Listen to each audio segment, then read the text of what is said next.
यह प्रश्न कि यहीं इसी क्षण में, इसी जगह पर जहां पर मैं अभी हूं, वहीं पर वह जीना क्या है जो उपलब्धि की पूरी संरचना से मुक्त।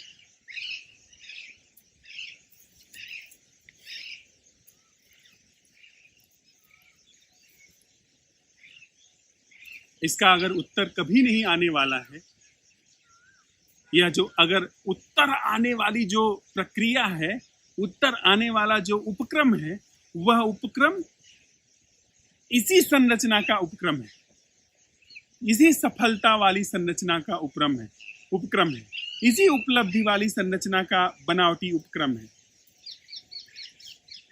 उत्तर नहीं आएगा, उत्तर नहीं आ रहा, इसका मतलब पृष्ठ सही जगह पर स्थापित होकर के काम कर रहा है, एंटीडोट की तरह, मारक औषधि की तरह। जैसे मारक विष होता है, वैसे ही मारक औषधि हुए। मारक विष सफलता का दुष्चक्र, और मारक औषधि असफलता का एंटीडोट। तो असफलता का यह एंटीडोट, यह प्रश्न जो हम साथ में उठा रहे हैं कि वह जीना क्या है जो निजी उपलब्धि से मुक्त है। अर्थात यह जब समाधान अगर आ रहा है, तो यह समाधान, यह जो कला अगर हमारे अंदर आ रही है, जो उत्तर के रूप में नहीं आती है, तो यह कला निजी नहीं,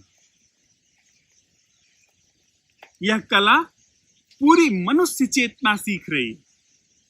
जैसे मनुष्य ने सफल होने का तिलिस्म सीखा था और एक साथ पूरे मनुष्य चेतना में वैसे ही काम कर रहा है, तो वैसे ही अगर हम लोग साथ साथ चलते हुए या एंटीडोट ले रहे हैं, तो इससे जो सफलता का दुष्चक्र टूट रहा है, वह पूरे मनुष्य चेतना के लिए रामबाण औषधि की तरह काम कर रहा है। और इस एंटीडोट से वह जो रोग गया, उसके बाद रोग गया, औषधि गई, उसके बाद जो स्वास्थ्य निर्मित हो रहा है, यानी वह जो नैसर्गिक जीवन है, उसकी जो खिलावट है, जैसे यह जो नैसर्गिक रूप से, प्राकृतिक रूप से, ऑर्गेनिक रूप से ये सारे पेड़ पौधे खिले हुए हैं, यह पीछे जलधारा बह रही है, ठीक वैसे ही जीवन बहना शुरू हो रहा है। जापान के एक फकीर की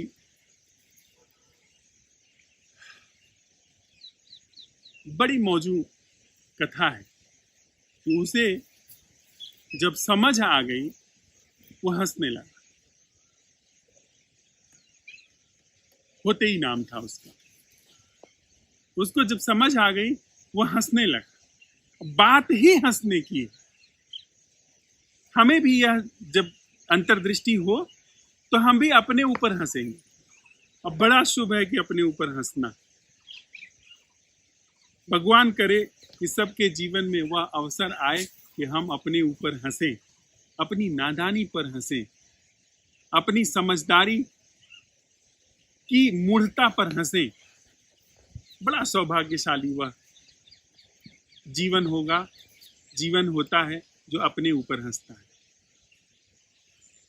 और वो हंसने लगा, और इस तरह हंसने लगा कि उसका नाम ही लाफिंग बुद्धा पड़ गया। हंसने वाला बुद्ध। वह कुछ नहीं करता था, कोई उसकी शिक्षा नहीं थी। वह जा करके गांव गांव में चौराहे पर खड़ा होकर के हंसना शुरू कर देता। और उसकी हंसी वैसी हंसी नहीं थी जैसी हमारी है। हमारी हंसी तो सकारक है, कारण से है, सकारण है। उसकी हंसी अकारण थी। और वह इतनी संक्रामक थी कि जहां वह खड़ा हो जाता, हंसना शुरू करता, पहले एक दो, फिर पूरा का पूरा गांव हंसने लगता। और जब पूरा गांव ठठा ठठा करके हंसना शुरू करता था, चुपचाप हो चला जाता। दूसरे गांव में पूरा जीवन उसने सिर्फ हंसाया, कुछ और नहीं। वह हंसाना नहीं, उसकी हंसी बिल्कुल अलग थी। हम लोग को लाफिंग बुद्धा बड़े पेट वाला ला करके रखते हैं, तो होते ही की ही कहानी है। वह शुभ का प्रतीक बन गया। और ऐसा ही है, यदि हमें समझ में आ जाए तो बात इतनी बुद्धिमानी की नहीं है, बात इतनी कठिन नहीं है, बात इतनी जटिल नहीं है, रहस्य इतना उघड़ा हुआ है कि समझ आते ही यह लगेगा अरे इतनी सरल सी बात में जीवन को नहीं दिखाई पड़ी। मैं झूठ हूं, इतने प्रमाणों के बाद भी मुझे यह नहीं दिखा, और हंसी आती। ये जिन लोगों ने थोड़ा सा हमको हंसना सिखाया है, सच में वे वस्तुतः हंस ही रहे थे। वो कहते हैं ना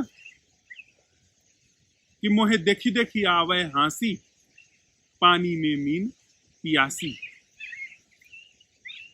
पानी में ही मीन है और प्यासी है, तो मुझे देख देख करके हंसी आ रही है। कहाँ जापान, कहाँ बनारस। जापान में भी व्यक्ति अपने ऊपर हंस रहा है। वो यह जो तिलिस्म चल रहा है इसको लेकर के हंस रहा है। और काशी में भी बैठ करके कबीर हंस रहा है।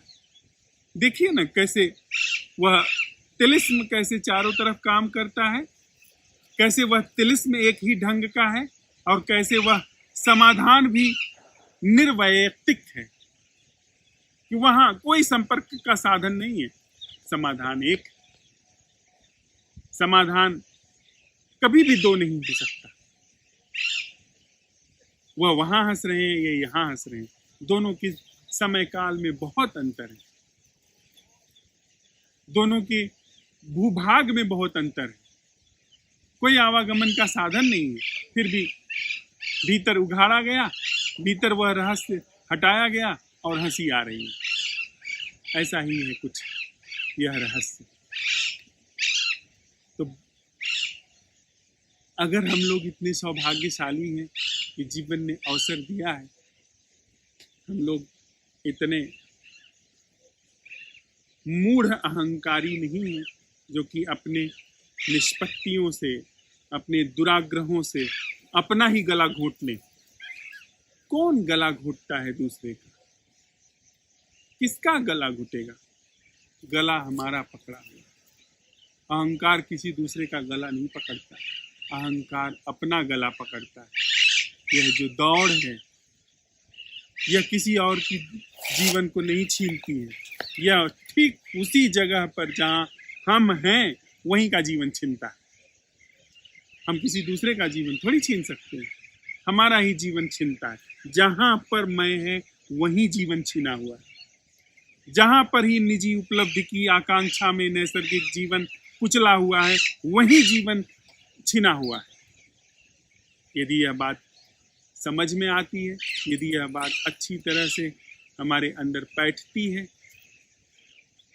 तो बस बहुत सरल सी बात है जो कि हम इस प्रश्न के साथ आज सांझ की बैठक में और रात में भी रहने वाले हैं। वह जीना क्या है